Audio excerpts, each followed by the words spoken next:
여러분, 오늘 이 본문의 말씀은 여러분이 이제 이 정도 됐으면 암송을 할 정도도 되지 않았겠는가 생각할 만큼 많이 이제 다뤄본 본문 같습니다.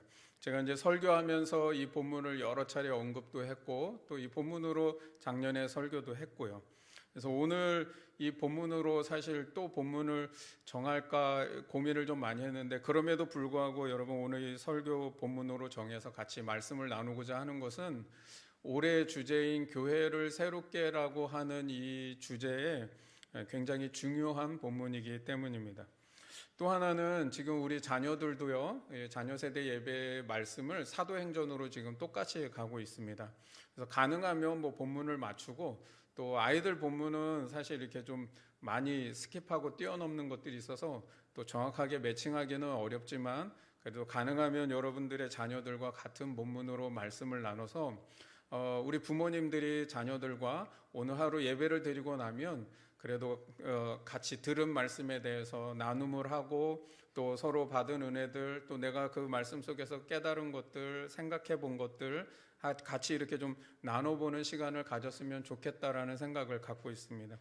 여러분, 그게 우리가 신앙생활하면서 여러분이 적어도 우리 가정은 다 예수를 믿는 가정이라고 한다면, 그런 나눔을 하는 것이 여러분의 가정을 믿음의 가정으로 세우는 데 굉장히 중요한 역할을 합니다. 여러분, 만약에 가족 모두가 다 주일 예배를 드리는 신앙 가정이라면 여러분, 이런 신앙 대화를 가정 안에서 꼭 나눠 보십시오. 하는 것과 하지 않는 것은 굉장한 차이가 있습니다. 분명히 해보면은요, 처음에는 좀 어색합니다. 그래서 이렇게 뭐 오늘 예배가 어땠니, 뭐 말씀 들은 거 뭐 기억나는 게 뭐니, 뭐 이렇게 하면 갑자기 왜 그러냐는 듯이 막 이상한 눈초리로 쳐다보고 어색한 마음으로 서로 이렇게 대면대면하며 좀 말이 잘 이어지지 않지만 자꾸 해보잖아요. 그러면 그것이 조금씩 늘어가기도 하고요. 처음에는 뭐 별 이렇게 뭐 그렇다 할 뭐 말들을 안 하지만, 그런데 어느 날 하는 그 한마디가, 갑자기 그냥 생각나서 했던 그 한마디가 우리 가족에게 굉장히 큰 은혜가 되는 날들이 있다는 겁니다. 여러분, 그래서 한번 꼭 좀 해보시면 좋겠습니다. 이제 저도 이제 그 집에서 이제 가면은 가끔 이제 애들에게 물어봐요. 오늘 예배 잘 드렸냐? 오늘 뭐 설교 시간에 뭐 잘 이해가 됐냐? 또 너가 어떤 말씀 한 거 같냐? 뭐 이렇게 막 저기를 하면 우리 집 애들은 벌써 목사님 왜 이러세요? 주일 예배 방금 끝났는데 왜 그러세요? 이런 눈초리를 자꾸 보내서 제가 이제 조금 제가 하기에는 막 부담도 되긴 하는데, 그래도 제가 가끔 물어보기는 해요. 그런데 사실 아이들이 말이 짧잖아요. 많이 짧은데 그래도 이렇게 어느 날인가 하는 그 한마디가 저에게 굉장히 은혜가 될 때가 있어요. 뭐 본인들은 그냥 별말 아니라고 했지만 듣는 제가 거기서 이렇게 좀 은혜가 되고 깨닫는 것들이 생기는 것들을 보게 됩니다. 여러분도 그 가정에서 그렇게 한번 좀 해보시면 좋겠다 하는 생각이 듭니다. 오늘 우리 자녀 세대 아이들 예배는요, 말씀 제목을 이렇게 했어요. 우리 교회 좋은 교회. 그래서 세상에 최초의 교회가 태어났다. 그런데 그 교회는 예루살렘 교회인데, 이 예루살렘 교회가 온 백성에게 칭찬을 받는 좋은 교회였다.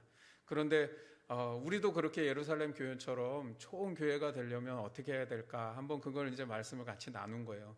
그러면서 이제 우리 자녀들에게는 우리 일환교회는 좋은 교회가 되기 위해서 5가지 비전을 가지고 있다. 그래서 하나님과 함께, 공동체와 함께, 이웃과 함께, 세계와 함께, 세대와 함께, 이 5가지 비전을 아이들과 나누고, 너희들도 너희의 말로 이 5가지 비전을 한번 좀 설명할 수 있었으면 좋겠다 해서 이제 오늘 나눔 시간에 아마 그것들을 이제 했을 겁니다. 여러분, 오늘 우리도요, 좋은 교회가 뭘까? 교회의 참 표지는 무엇인가?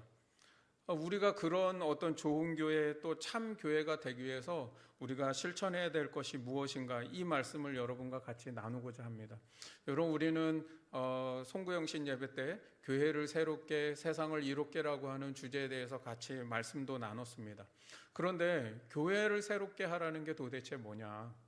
뭘 새롭게 하라는 건가? 여러분 전에 안 해봤던 행사를 하고 요번에 올해는 이런 프로그램을 새롭게 이제 해봅니다라고 하면 교회가 새로워지는 건가? 교회를 새롭게 한다는 게 뭔가 새로운 거, 안 해봤던 거를 한다거나 아니면은 뭐 새로운 어떤 프로그램들을 도입하는 어떤 그런 부분들이 아니라 오히려 교회를 교회되게 하는 본질로 돌아갈 때 교회는 새로워질 수 있다는 거죠. 그러니까 전혀 없던 거를 하는 것이 아니라 사실은 우리가 해왔던 좋은 것들을, 근데 잃어버렸던 것들을 다시 회복해야 교회가 새로워질 수 있다는 거예요. 코로나 시대에 교회들이요 크게 자각을 해야 되는 것 한 가지가 있다고 저는 생각합니다. 그게 뭐냐면 이것도 역시 이전에는 몰랐는데 뭐 갑자기 코로나 시대에 뭐 깨달았던 그런 게 아니라 이미 사실 우리가 알고 있었어요. 그러나 별로 그것이 드러나지 않고 있다가 코로나 때문에 그것이 확 더 드러나게 된 문제라는 거죠. 대부분의 그리스도인들이 이 자신의 신앙생활을 해나갈 때 교회 안에 영적 생산자로서의 삶이 아니라 영적 소비자로서의 삶을 살아가고 있었다는 것을 자각해야 한다는 겁니다. 대부분의 성도들이요 내 필요를 채워주는 교회를 좋은 교회라고 많이 생각합니다. 그러니까 소위 소비 중심적 신앙생활을 하는 교인들에게는 교회는 서비스를 하는 교회가 되는 것이죠. 교회를 그러니까 소비하러 오는 거예요. 그 뭐 이렇게 백화점이나 마트에 가서 우리가 내 필요한 거 이렇게 사잖아요. 그런 것처럼 이제 교회를 소비자로 오는 거죠. 소비자로. 그런데 이제 코로나가 딱 터지니까 갑자기 이제 교회로부터 받을 수 있었던 서비스가 중단된 거죠. 그러니까 얼마나 불평이 많고 힘들고 교회 생활 요즘 하기 너무나 어렵습니다라고 호소를 하는 거죠. 만약 교회가 뭔지를 알고 또 내가 교회로서 교회 안에 영적 생산자로 영적 기여자로서의 삶을 살았다면 사실 코로나가 우리에게 미칠 영향들이 그렇게 크지 않다는 거예요.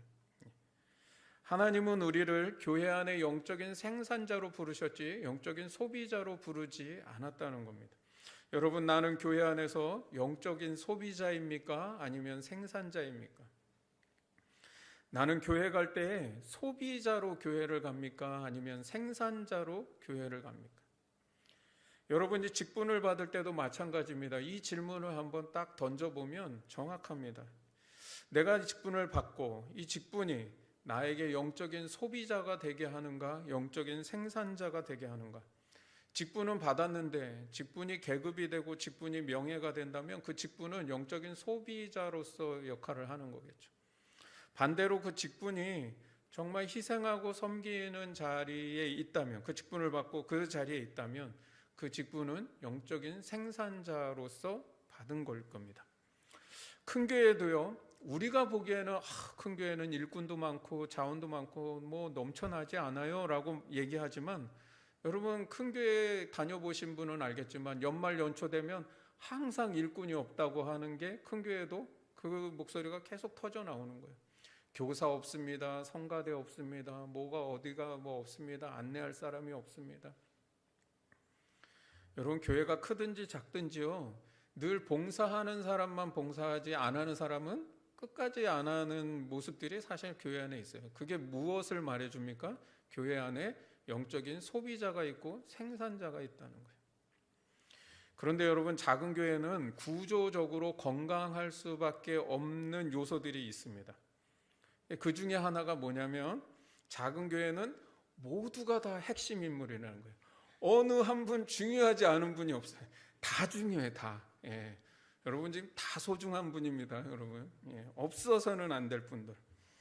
소위 말하면 작은 교회는 숨을 곳이 없고 사각지대가 없다는 겁니다.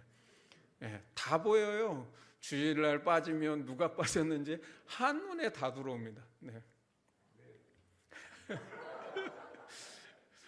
봉사할 때 어쩐 때는 이래요. 큰 교회는 그냥 좀 오늘은 좀 피곤한데, 오늘은 뭐 좀 시간 없는데 하고 빠질 수도 있죠. 근데 작은 교회는 내가 빠지면 누가 하나 하고, 여러분 때로는 그런 부담감을 갖고 나오실 때도 있는 거 알고 있습니다. 그런데 여러분, 이게 구조적으로 나를 영적인 생산자로 살게 한다는 겁니다. 그런 유익이 있다는 겁니다. 여러분, 어떤 교회가 좋은 교회입니까? 좋은 교회는 영적인 소비자보다 영적 생산자와 기여자로 살아가는 삶이 많은 그런 교회가 좋은 교회이죠. 오늘 우리는 최초의 교회, 예루살렘 교회의 모습을 통해서 좋은 교회가 어떤 교회인가?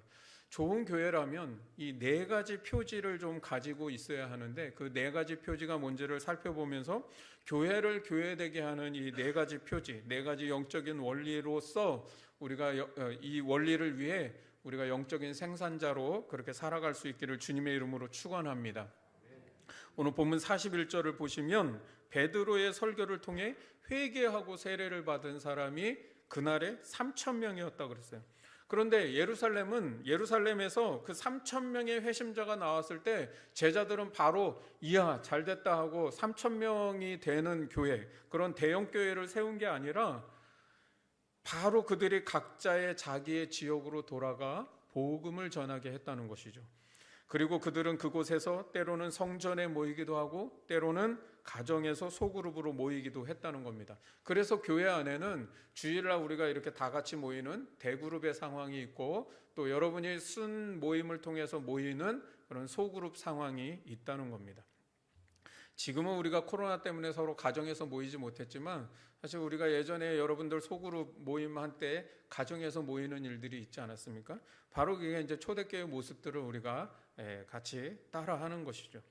42절에 가면은 초대교회의 네 가지 신앙 원리를 보여주고 있는데, 첫 번째가 사도들의 가르침을 받았다. 즉 교회 안에 예배와 교육의 요소가 있다는 겁니다. 두 번째는 서로 교제하며, 세 번째는 떡을 떼며, 네 번째는 기도했다라는 겁니다. 이 42절의 마지막에 오로지 기도하기를 힘쓰니라 이렇게 하니까 마치 기도만 힘썼다라고 하는 것으로 생각하기가 쉬운데요, 원문으로 보면 이 힘쓰다라고 하는 말이 앞에 네 가지를 다 이렇게 포함해서 걸쳐 있다는 겁니다. 그래서 가르침을 받고 교제하고 떡을 떼고 기도하는 일에 힘썼다, 이 네 가지를 다 힘썼다, 최선을 다해서 헌신했다는 겁니다. 세상에 처음 교회가 태어났는데 그 최초의 교회는 하나님의 가족 공동체였습니다. 그들은 세상에서 유력한 사람들이 아니었습니다. 그들은 세상을 움직이고 바꿀 만한 영향력이나 권세를 가진 사람들이 아니었습니다. 그냥 힘없는 사람들이고 조용히 자신의 자리에서 경건의 삶을 살아갔던 무명의 그리스도인들이었다는 겁니다. 그런데 어떻게 이들이 땅끝까지 복음의 증인이 되고 이 세상을 하나님의 나라로 바꾸어가며 확장해 나갈 수 있었겠는가 생각해 봐야 된다는 거예요. 누가는 앞으로 이제 이 사도행전에서 전개될 성령의 역사들, 선교의 역사, 하나님 나라의 확장의 역사는 바로 초대교회의 이런 신앙생활의 모습이 원동력이 되었다라고 하는 것을 말씀하려고 하는 겁니다. 그래서 41절에 3,000명의 회심자들이 어떤 신앙생활을 했는지 42절에서 총체적으로 얘기를 하는 거예요. 네 가지 삶을 살았다. 가르침을 받고 교제하고 떡을 떼고 기도했다. 그런데 이 네 가지의 모습이 구체적으로 어떻게 사라졌는지를 43절에서 47절까지가 그 구체적인 모습을 설명해 주고 있는 것이죠. 그러니까 자세하게 풀어서 설명하고 있다는 거예요. 그리고 누가는 이것을요 4장에 가면은 4장 32절에서 37절까지 오늘 이 지금 본문의 말씀을 그대로 또 한 번 설명을 합니다. 그 이유는 네 가지 이 신앙 원리가 교회를 교회되게 하는 중요한 표지이며 신앙의 원리라고 하는 것을 강조하려고 하는 것이죠. 여러분, 그러면 교회를 교회되게 하는, 즉 교회를 새롭게 하는 이 네 가지 신앙 원리가 무엇인가? 좋은 교회는 어떤 신앙의 표지를 갖고 있고 또 어떤 신앙의 원리를 갖고 있는지 오늘 같이 말씀을 나누고자 합니다. 첫 번째는 사도들의 가르침을 받아. 교회를 새롭게 하는 첫 번째 신앙 원리가 뭐냐면 가르침을 받았다는 겁니다. 마태복음 28장 19절에서 20절 말씀에 보면 예수님께서 제자들에게 선교 명령을 말씀하십니다. 그때 말씀한 것이 너희는 모든 민족을 제자로 삼아 아버지와 아들과 성령의 이름으로 세례를 베풀어라 그랬죠. 그래서 지금 베드로가 복음을 전했고 3,000명이 회개하고 세례를 받았잖아요. 그 다음에 무엇이라고 말해요? 20절에 내가 너희에게 분부한 모든 것을 가르쳐서 지키게 하라는 겁니다. 제자들이 복음을 전하고 회개하고 세례를 받아서 최초의 교회가 탄생했는데 그 교회가 참된 교회, 좋은 교회가 되기 위해서는 예수님께서 분부한 모든 것을 가르쳐서 지키게 하라는 겁니다. 여기 이제 중요한 것은 우리말 번역에는 42절에 사도들의 가르침을 받아 이렇게 해놓으니까 그냥 가르침을 받기만 하면 끝나는 것으로 생각하기 쉽다는 거죠. 실제로 한국의 많은 대다수의 성도들이 가르침을 받는 것으로 끝나는 신앙생활이 많다는 거죠. 가르침을 받아서 지켜 행하는 것이 없다는 거죠.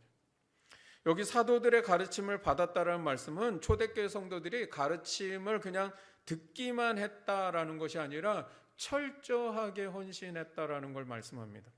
그들은 자신의 신앙생활의 가장 우선순위를 뭘로 두었냐면 사도들의 가르침을 받아서 내가 그 말씀대로 살아가는 것을 가장 중요하게 여겼다는 겁니다. 성서학자들은요, 초대교회의 설교를 4가지 형태로 말씀하고 있습니다. 그러니까 초대교회의 설교에는 4가지가 있었다는 겁니다. 첫 번째가 뭐냐면 캐리그마입니다. 캐리그마는 선포라는 말인데 복음이 선포되고 하나님의 말씀이 선포되고 기독교의 메시지가 전파되었다는 것이죠. 두 번째는 디다케가 있습니다. 디다케는 교육이라는 말인데 선포되어진 말씀이 그냥 들려지면 무슨 말인지 잘 못 알아들을 수 있잖아요. 그래서 선포된 말씀이 어떤 의미를 갖고 있는지 그 의미를 가르치는 게 디다케입니다. 세 번째는 파라클레시스인데 권면이라는 말입니다. 캐리그마를 통해 선포된 말씀이 디다케를 통해서 그게 무슨 의미인지를 잘 가르쳤다면 이제는 그 선포된 말씀과 그 의미를 깨달은 말씀이 이제 사라지도록 권면을 하는 거예요. 이렇게 살아야 합니다라고 권면을 하는 것이죠. 네 번째는 호밀리아, 적용입니다. 권면을 받았던 그 내용이 실제 내 삶에 어떻게 적용되고 실천돼야 되는지를 말씀하는 게 이제 호밀리아죠. 그래서 이 캐리그마, 디다케, 파라클레시스, 호밀리아 이 설교에는 4가지 요소가 다 들어있다는 거예요. 그러면 초대교회는 무엇을 가르쳤는가? 2가지 주요 가르침이 있었는데요. 초대교회의 가르침 중에 제일 중요한 거는 예수님의 행적과 교훈이 무엇이었는가? 그거를 초대교회 성도들에게 가르칩니다. 그리고 또 하나는 예수님의 관점으로 구약성경, 그동안 여러분들이 알고 있었던 구약의 율법은 이런 말씀이었습니다라고 재해석해주는 가르침이 있었다는 거예요. 바로 이것 때문에 이제 유대교와 기독교가 이제 차이가 나기 시작한 것이죠. 여러분, 기독교는 예수님이 가르치신 하나님의 나라, 복음의 정신을 가지고 살아가게 하는 겁니다. 우리가 하나님 나라의 백성이면 하나님의 통치가 내 삶의 원리가 되어서 사라져야 한다는 것이죠. 하나님의 뜻이 무엇인지를 깨닫고 그 뜻을 살아내는 것이 가장 중요한 신앙의 원리라는 거예요. 그래서 예수님이 율법을 재해석해 주신 것이죠. 하나님께서 왜 그 율법을 주셨느냐? 그 율법을 통해서 하나님이 이루려고 하는 하나님 나라의 정의가 무엇인지를 아느냐? 그 정신, 그 가치, 그 의미를 깨달아서 실천하는 게 중요한 신앙의 원리였다는 것이죠. 그러니까 이전까지 그 유대인들은 뭐예요? 그냥 율법의 조항을 잘 지키느냐 안 지키느냐였잖아요. 그런데 이제 기독교의 복음은 그게 아니라는 거예요. 하나님이 그 율법에 말씀하신 정신이 뭐냐, 복음의 정신이 뭐냐, 하나님 나라의 정의가 뭐냐, 그걸 깨달아서 실천하라는 거죠. 그래서 초대교회는 예수님의 행적과 교훈을 모든 사람에게 통일성 있게 가르치기 위해서 이제 이 교재를 만들었습니다. 그리고 초대교회 성도들이 자신의 삶의 자리에서 예수님의 가르침과 복음의 정신을 가지고 생활 속에서 적용하고 실천하며 살아가도록 가르쳤다는 것이죠. 소위 하나님 나라의 가치, 신앙의 양심, 그리스도의 법을 가지고 초대교회 성도들이 살아가게 했다는 거예요. 여러분, 이 그리스도의 법이라고 하는 게 뭐냐면 자유의 법을 말하는 거예요. 이 갈라디아서 5장에 가면은 이걸 좀 자세하게 설명을 하는데 여러분들하고 시간이 되면 진짜 그 말씀까지 다 나누고 싶지만 여러분, 중요한 건 이거예요. 종의 멍에를 메고 억지로 지고 가는, 안 지키면 벌 받아서 이렇게 지켜야 되는 그런 거를 지키는 법이 아니라는 거예요. 이미 우리는 자유함을 얻었다는 겁니다. 그래서 내가 그렇게 살고 싶은 선한 열망이 내 안에 일어나서 내가 그 법을 따르게 된다는 거죠. 이게 사도 바울이 그렇게 갈라디아 교인들에게 말씀하는 게 그거예요. 너희들이 그렇게 자유함을 얻었는데 왜 아직도 종의 멍에를 메고 율법주의 신앙을 가지고 살아가느냐, 그걸 책망하고 있는 거였죠. 그렇다면 오늘날 좋은 교회는 어떤 교회입니까? 사도들의 가르침을 받아 그것을 적용하고 실천하는 교회입니다. 이것이 신앙생활의 가장 중요한 기초입니다. 여러분, 설교를 들으면 그 속에서 예수님의 가르침이 뭔가, 하나님의 뜻이 무엇인가, 좀 그 가르침을 받았으면 내 삶의 현장에서 그 뜻, 그 하나님의 말씀을 적용하고 실천하며 살아갈 수 있도록 힘쓰라는 겁니다. 하나님의 말씀을 율법처럼 또 그 말씀이 선포됐는데 그 말씀을 지켰냐 안 지켰냐, 나는 그대로 못 살았는데 막 그러면서 가슴치고 막 나는 믿음이 뭐 안 좋은 것처럼 그러는 게 아니라, 말씀을 적용하라는 것은 그 말씀이 의미하는 바가 무엇인지를 잘 깨달으라는 거예요. 이 말씀 속에 담겨 있는 그냥 그 단어, 그 문자적 의미가 아니라 그 속에 담겨 있는 말씀의 정신을 이해하라는 겁니다. 그래야만 내가 그 말씀을 1대1로 매칭할 수 없을 때, 그 말씀을 그대로 살아내기 어려운 환경과 상황을 만났을 때에도 우리가 그 말씀을 살아낼 수 있는 적용을 찾아낼 수 있다는 겁니다. 제가 자주 드리는 말씀인데 이런 예를 이렇게 들으면 될 것 같아요. 여러분, 새벽기도 합시다 라고 하는 거는 뭐예요? 새벽까지 일하는 사람은 어떻게 해요? 그러면 그 말씀은 죽어도 못 지키는 말씀이 될 거 아니에요. 여러분, 나누며 살아가야 합니다, 나눔의 삶을 실천하십시오 라고 이렇게 말씀을 전한다면, 그러면 여러분 정말 가난하고 도움을 받아야만 살 수 있는 분들은 어떻게 하냐는 거예요. 말씀 적용을 율법 준수처럼 1대1로 매칭해서 그걸 잘 지켰냐 안 지켰냐 이렇게 하기 시작하면 아무것도 안 된다는 거죠. 그대로 살 수 없는 분들은 그냥 나 믿음 없어 하고 다 포기하고 좌절하고 낙심할 수밖에 없어요. 그런데 그게 아니라 말씀의 적용이라는 건 뭐냐면, 이 말씀이 의미하는 바가 뭐냐, 하나님은 내게 원하시는 그 말씀의 정신이 뭐냐, 이걸 깨달으면 새벽기도 하라는 게 새벽이 본질이 아니잖아요. 하나님이 나와 기도를 통해서 교제하기를 원하시는구나 한다면 내 삶에, 여러분 우리 그렇게 막 눈코 뜰 새 없이 밥도 못 먹을 정도로 막 그렇게 바쁘게 살지는 않잖아요. 시간을 내려면 낼 수 있죠, 그죠? 그렇다면 내 삶의 시간 중에 기도하는 시간을 떼어낼 수 있잖아요. 그걸 적용하고 실천하라는 거죠. 나눔의 본질은 무엇입니까? 자신을 내어주신 하나님의 사랑, 이 사랑이 본질이잖아요. 그래서 우리는 나눔의 정신을 가지고 내가 물질이 없지 마음이 없는 게 아니잖아요. 비록 물질은 못 나눠도 다른 것으로 섬길 것을 찾아낼 수 있다는 거죠. 그러니까 말씀의 정신과 본질을 알고 그것을 적용하려고 하면 적용할 수 있는 게 찾아지는데, 단순히 그냥 나누십시오 이러니까 난 없는데 하고 끝내버린다는 거죠. 그런 가르침을 받아 적용하고 실천한다는 게 무엇인지를 좀 잘 생각해서 우리의 신앙생활이 받은 말씀을 살아내는 삶이 돼야 된다는 거예요. 두 번째는 서로 교제하며입니다. 교회를 교회되게 하는 두 번째 신앙 원리는 성도의 교제입니다. 여기서의 교제라는 단어는 서로 어울리고 친목을 도모하는 그런 교제를 의미하는 게 아닙니다. 44절에서 46절에 나오는 모습이 바로 성도의 교제의 모습입니다. 즉 성도의 교제란 뭐예요? 나눔의 삶입니다. 나눔의 삶. 초대교회는 성령을 받고 나서 재산을 공유하고 식탁 교제를 나누고 서로의 필요를 채워줬습니다. 근데 여러분, 이렇게 재산을 공유하고 식탁 교제를 하고 서로의 필요를 채워줬다 이러는데, 이 중에서 제일 부담되는 게 뭐예요?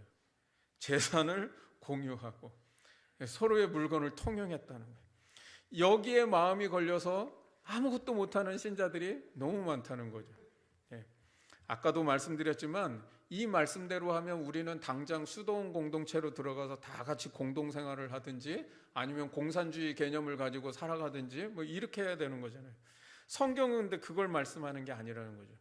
초대교회가 그렇게 재산을 공유하며 살아가는 배경에는 로마의 박해 상황이라고 하는 특별한 상황이 있었기 때문에 그런 것이지, 이 재산을 다 팔아서 필요를 나누어야만 될 수 있는 상황이 있어서 그랬다는 거지, 지금 다 그렇게 살아야 된다 이게 아니라는 거죠. 그리고 성경이 분명히 말씀할 때는 이것은 강제가 아니라는 겁니다. 자발적 헌신을 통해서 하나님 앞에 드려지는 걸 말하는 거죠. 그러니까 여기서 우리가 담아야 될 말씀은 뭐냐면 서로 나누려는 마음을 가지고 살아가라는 겁니다. 좋은 교회의 표지는 뭐냐? 도움이 필요한 사람에게 나누며 살아가는 삶이라는 겁니다. 성령 받은 초대교회에 왜 처음 나타나는 삶의 모습이 서로 공유하고 나누는 삶일까요? 성령 충만한 교회는 나눔의 정신을 가지고 사랑하고 섬기는 공동체이기 때문이라는 겁니다. 여러분, 나눔이라는 게 왜 이렇게 중요해요? 왜 계속 자꾸 나눠야 됩니다, 나눠야 됩니다, 계속 왜 이렇게 강조하는 걸까요? 나눔은 인간 본성에 반대되는 것이기 때문이라는 거예요. 여러분, 인간의 본성은 나누는 것에 있지 않습니다. 인간의 본성 자체는 뭐냐면 더 움켜쥐려고 하고요, 더 남의 것을 내가 빼앗아서라도 더 많이 소유하고, 내가 더 높아지고, 내가 더 대접받고, 내가 섬김받는 것, 이게 인간의 본성이지, 나누고 베풀고 섬기는 게 인간의 본성이 아니라는 거예요. 그런데 그 죄의 본성을 거슬러서 내가 나눌 수 있고 섬기며 살아간다고 하는 것은 성령 충만이 아니고는 할 수가 없기 때문이라는 겁니다. 그래서 좋은 교회의 표지가 왜 나눔입니까? 라고 한다면 세상이 줄 수 없는 사랑을 나누어 주기 때문에 바로 좋은 교회의 표지는 나눔이라는 거예요. 기독교는 하나님으로부터 조건 없는 사랑을 받은 사람들입니다. 예수님의 생명을 거저 받았잖아요. 예수님께서 당신의 생명을 거저 나누어 주었듯이 우리도 그 생명을 나누는 마음으로 나눔의 정신을 실천하며 살아가라는 거예요. 서로의 필요를 채워주며 살아가라는 거예요. 그런데 초대교회는 핍박과 가난의 상황이 있었기 때문에 재산을 공유했다면 오늘날 우리는 어떻겠습니까? 요즘은요, 국가에서 이미 복지를 너무 잘하고 있습니다. 그래서 이제는 정말 굶주려서 먹을 것이 없어서 죽는 사람 그런 거 없잖아요. 그러니까 복지가 굉장히 발달했기 때문에 초대교회와는 다른 상황이라는 거예요. 그러면 과연 이 시대는 나눔이 필요 없는 시대인가? 정말 오늘날의 사람들은 필요를 느끼며 살아가지 않는가? 그렇지 않잖아요. 지금도 여전히 나눔이 필요한 시대이고 여전히 사람들은 필요를 느끼며 살아간다는 것이죠. 여러분, 어떤 사람은요, 물질적인 필요보다 정신적인 필요를 원하는 사람들도 굉장히 많다는 겁니다. 노인분들은요, 이도 안 좋습니다, 다리도 아픕니다, 소화도 안 돼서 산의 진미가 아무 소용이 없습니다, 아무리 좋은 여행 가라고 비행기 티켓을 끊어드리고 여행지 용돈을 드려도 갈 수가 없어요. 그분들에게는 오히려 내 마음을 좀 나누고 추억을 나누고 함께 말벗이 돼줄 수 있는 사람이 더 필요한 사람들이에요. 고난을 당하는 사람이 있습니다. 당장 그 문제를 해결해 달라는 것보다 내 마음을 지금 내 마음을 조금 더 알아줄 수 있고 이해해 줄 수 있는 게 더 필요할 때가 있습니다. 세상적으로는 부러울 것이 없이 다 가졌다고 하는 사람인데 그분은 그러면 필요가 없습니까? 아니요. 그분도 여전히 자신의 공허한 마음을 채워줄 그 무언가를 필요로 하고 있다는 것이죠. 여러분, 서로 교제하라는 이 말씀은 먼저 내 주변의 사람들에게 관심과 사랑을 가지고 그분들을 위해 기도하고 교제하면서 귀를 기울이는 것부터 시작하는 거라는 겁니다. 대화를 나누고 그분을 좀 알아가다 보면 그분들에게 진정한 필요가 무엇인지를 알게 되는 때가 있죠. 그러면 여러분, 우리가 그 필요를 채우며 나눌 것이 무엇인가 고민해 보라는 거예요. 그러면 보이는 게 있고 내가 느껴지는 게 있다는 것이죠. 우리가 그때 그런 필요들을 나눌 때에 거기서 복음이 경험되고 하나님의 나라가 경험될 수 있다는 겁니다. 여러분, 올해는 우리 순 공동체가 한번 좀 걸음마를 뛰는 심정으로 실천해 보자라고 하는 게 있습니다. 그걸 이제 아마 여러분 순 예배 드리시면서 서로 나누신 줄 알고 있습니다. 순 예배 드릴 때 이 웍 시간이 그동안 우리는 그냥 우리의 삶을 나누는 그래서 나 힘들었던 거 이런 거 나누면서 우리 같이 기도하는 이런 시간으로 많이 끝날 때가 많았는데, 그게 아니라 정말 우리 교회가 하나님을 사랑하고 이웃을 사랑하는 교회가 되기 위해서, 진짜 교회다운 교회가 되기 위해서 이 웍 시간을 회복하라는 거예요. 진정한 이 웍 시간의 진정한 의미는 세상을 어떻게 섬길 것인가를 고민하는 시간이에요. 여러분, VIP들 다 마음에 품고 그 VIP들을 그냥 전도해야지 이렇게 마음만 먹는 게 되는 게 아니라, 정말 그 VIP 영혼을 사랑하는 마음을 갖고, 그리고 그 영혼을 위해서 기도하고, 그리고 내가 주중에 계속 관심을 갖고 대화해주고, 그러면서 그분들에게서 어떤 필요들이 느껴질 때 우리가 그 필요를 이 공동체 안에 같이 나누면서 어떻게 섬길 수 있을지, 나만의 생각이 아니라 우리 공동체에 함께 생각을 나눠서 그런 속에서 좋은 아이디어가 나오면 그것들을 우리가 실천해 보는 거죠. 적용하고 실천하는 거예요. 내 주변에 있는 이웃들, 나와 관계된 사람들을 좀 관심 갖고 둘러보고 사랑의 마음으로 기도하면서 둘러보라는 거예요. 그러면 그들의 필요가 느껴지는 것이죠. 아직 믿지 않는 분들이 우리 주변에 있습니까? 믿음을 믿다가 그 믿음을 놓치고 살아가는 분들이 있습니까? 그분들의 필요가 무엇일지를 관심을 가져보라는 거예요. 내가 사는 동네 그냥 마트 갈 때 그냥 지나치지 말고 이 동네를 한번 관심과 사랑의 눈으로 한번 둘러보라는 거예요. 그러면 우리 동네에 우리 주민들이 필요로 하는 게 무엇일까? 동네 아줌마들하고 같이 얘기를 나누다 보면 그분들이 여기에 불만이 있을 수 있잖아요. 우리 동네에. 그들의 필요를 말하고 있는 것이거든요. 여러분, 우리가 그 필요들을 발견해 보라는 거예요. 여러분, 제가 이렇게 보니까 요즘은 우리만의 힘으로 하지 않아도 얼마든지 할 수 있겠더라고요. 여러분, 지금 시청에서 이렇게 그 신문고 소리에다가 올려서 우리가 우리의 동네를 바꿔 나갈 수 있어요. 주민들이. 여러분, 서로 교제하며를 실천하라는 건 바로 이렇게 무궁무진할 수 있다. 아무 조건 없이 대가를 바라지 않는 그 순수한 마음으로 우리가 사랑하려고만 하면 우리 주변에는 서로 교제하며를 실천할 수 있는 게 너무 많습니다. 내가 할 수 있는 작은 실천을 그래서 찾아보고, 내가 하기에는 벅찬 것이면 우리 공동체가 함께 해볼 수 있도록 하고, 우리 공동체가 하기에도 벅차다면 우리 교회가 한번 같이 해보고, 여러분, 우리가 정말 매주 모일 때마다 바로 이렇게 세상을 섬기기 위해서 기도하고, 이것을 위해서 함께 대화하고, 좋은 아이디어를 생각해보고, 서로 이걸 실천해보자고 독려하고 으쌰으쌰 한다면 여러분, 이게 정말 좋은 교회 아닐까요? 세 번째는 떡을 떼며입니다. 교회를 교회되게 하는 세 번째 신앙 원리는 한몸 의식입니다. 여기 떡을 떼며라고 하는 것은 성만찬을 의미하는 것은 아닙니다. 그 당시에 이제 공동 식사를 의미하는 겁니다. 초대교회가 근데 이런 떡을 떼는 것이 중요했던 이유가 뭐냐? 1세기 초대교회 상황은 굉장히 가난하고 열악했던 상황이죠. 그래서 한 끼 밥을 먹는다는 것이 그냥 한 끼 같이 모여서 식탁 교제를 나눴던 그 정도의 의미가 아니라 이건 생명을 나누는 시간이라는 겁니다. 그리고 먹을 것을 먹지 못하는 가난한 사람들, 어려운 사람들이 함께 그 공동 식사의 자리에 이렇게 참여하면서 내가 구걸하거나 얻어먹는다는 느낌이 들지 않도록 자연스럽게 구제하는 방법 중에 하나가 바로 이 떡을 떼며였습니다. 공동 식사였어요. 초대교회 성도들은 이런 식탁 공동체를요, 가정에서 가정으로 옮겨 다니면서 매주 가졌다는 것이죠.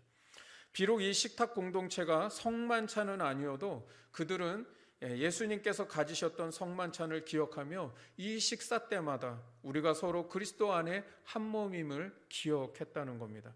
그리고 주님의 희생으로 우리가 용서함을 받았고 그 안에서, 그 사랑 안에서 우리가 한 가족이 되었음을 그 식탁 교제를 통해서 날마다 기억하고 확인했다는 거예요.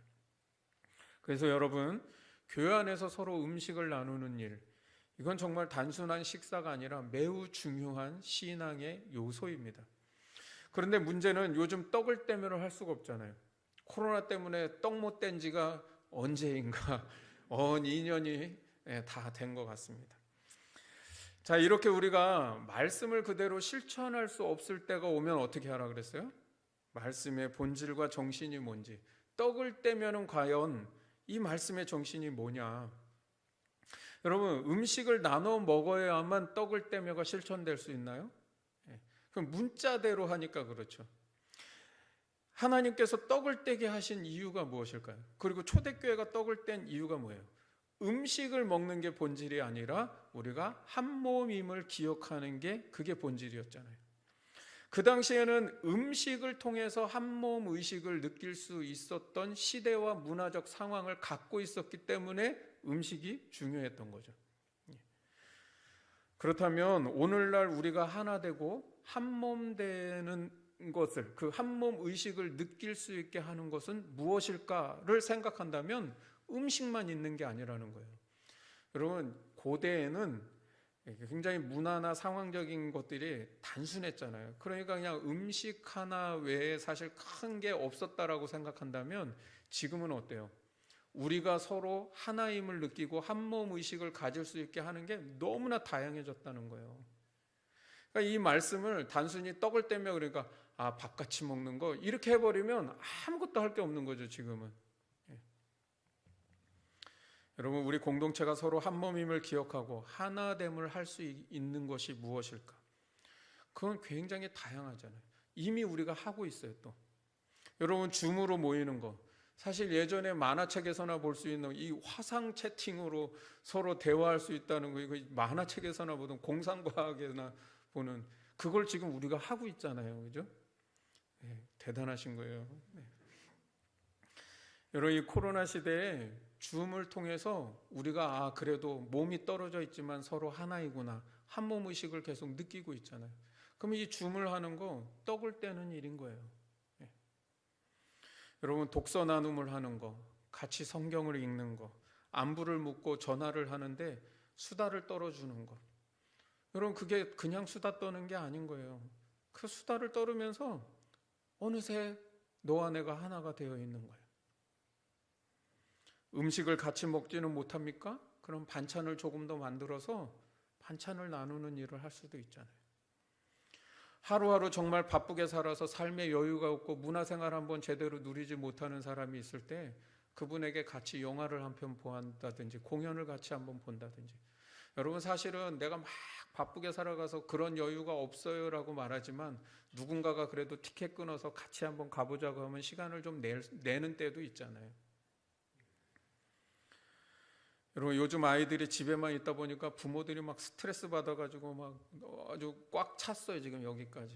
그런데 아이들 같이 한번 이렇게 놀 수 있는 시간들을 좀 만들어서 부모가 잠시 그 시간에 차 한잔 마시면서 고민도 얘기하고 그렇게 해서 정말 삶을 좀 나누며 살아갈 수 있다면, 그래서 그 속에서 고마운 마음이 어느새 내 마음에 올라오고 있다면 그게 떡을 떼는 일 아니겠습니까? 여러분, 공동체에 소외됨이 없이 내가 하나님의 가족이라고 하는 사실을 느낄 수 있게 해주는 게 뭘까?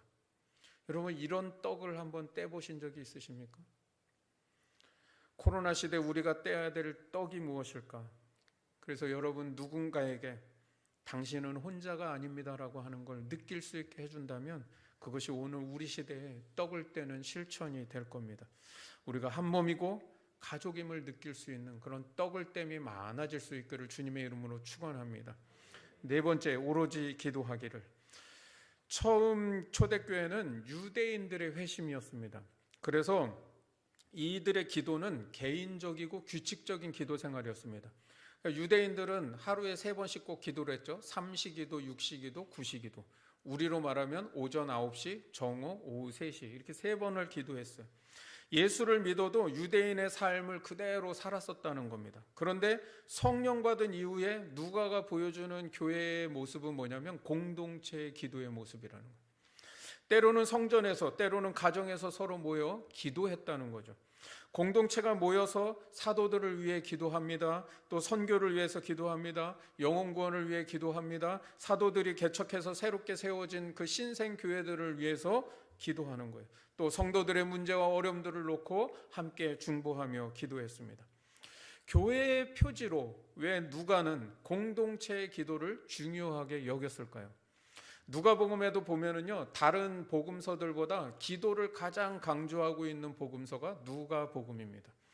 누가에게 있어서 그리스도인은 가장 필요한 게 기도라고 본다는 거죠. 왜냐하면 기도는 하늘과 땅을 연결시켜 주는 것이기 때문이라는 겁니다.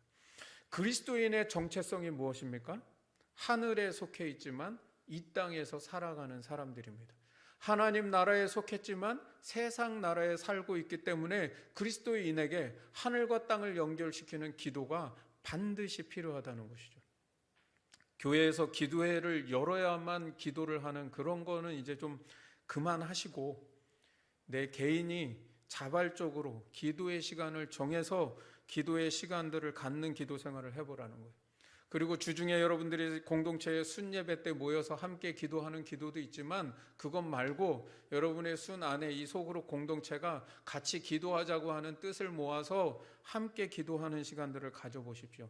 같은 마음, 같은 뜻으로 같은 장소에서 같은 시간에 한번 기도해 보라는 겁니다. 여러분 유창한 기도 제목 불러주지 않아도 됩니다. 그냥 여러분들이 나와서 교회를 위해 순 기도 제목을 위해서 아무개 성도님이 말한 자신의 어려운 그런 사정들을 위해서 우리가 마음을 모아 기도하는 겁니다. 여러분 앞에서 얘기했지만 기도 부탁만 하는 것은 영적 소비자의 신앙생활을 하는 것이죠. 나도 누군가를 위해서 기도하는 사람이 좀 되어본다면 영적 생산자의 삶이 아니겠습니까? 사도행전에 보면 교회가 기도하면 항상 하나님이 하셨어요라고 하는 결과가 나오는 것을 보게 됩니다. 하나님은 하나님의 일을 하시기 위해서 교회로 하여금 기도하게 하십니다. 마태복음 18장 19절에도 너희가 합심하여 기도하면 너희 하늘 아버지께서 그들을 위하여 이루신다라고 말씀합니다. 여러분 이제 이 소그룹 공동체가 서로 기도하는 공동체가 될 수 있기를 축원합니다. 여러분 교회가 여러 가지로 바쁠 수 있어요. 그러나 다른 것보다 다른 것에 오히려 바쁘지 않고 저는 오늘 이 예루살렘 교회가 보여준 교회의 표지 이 네 가지 신앙 원리에 우리가 바빴으면 좋겠습니다. 여기에 우리의 최선을 다하고 힘쓰는 교회가 되었으면 좋겠습니다. 가르침을 받아서 적용하고 실천하는 데 힘쓰십시오. 우리의 VIP 주변 이웃 어려운 분들을 위해서 나누고 베풀고 섬기는 그런 서로 교제하기를 힘쓰십시오. 우리가 서로 한 몸이 되고 하나됨을 이루기 위해서 떡을 떼는 일들을 좀 힘써 보십시오. 공동체가 합심해서 기도하는 일에 힘쓸 수 있기를 소원합니다. 원하기는 교회가 뭔가 자꾸 여러분들에게 이렇게 하십시오 저렇게 하십시오 하는 신앙생활 좀 이제 그만하시고 여러분들에게 수요예배 나오라고 강요하지도 않죠. 여러분들에게 주중에 뭐 금요 철야를 하고 뭐를 하고 그런 거 안 하는 이유가 뭐라 그랬어요? 이런 교회는 좀 그런 종교개혁을 해보고 싶은 거예요. 늘 교회가 그냥 뭐 하라 그러면 거기만 나와가지고 뭐 뽁짝뽁짝 한다고 우리 안에서 그런 거 하지 말고 여러분의 삶의 자리에서 진짜 교회로 살아가면 이 세상이 분명히 이롭게 된다니까요. 여러분 교회가 새로워지면 세상은 자연스럽게 이루어집니다. 우리가 영적 소비자로 살아가는 모습에서 영적 생산자의 삶으로 변화가 되고 예루살렘 교회가 보여준 이 네 가지 표지를 향해서 우리가 영적 생산자로 힘써 살아간다면 반드시 교회가 새롭게 세상을 이롭게 되는 줄 믿습니다. 그럼 우리 그렇게 힘써 살아갈 수 있기를 주님의 이름으로 축원합니다. 같이 찬양하고 기도하겠습니다.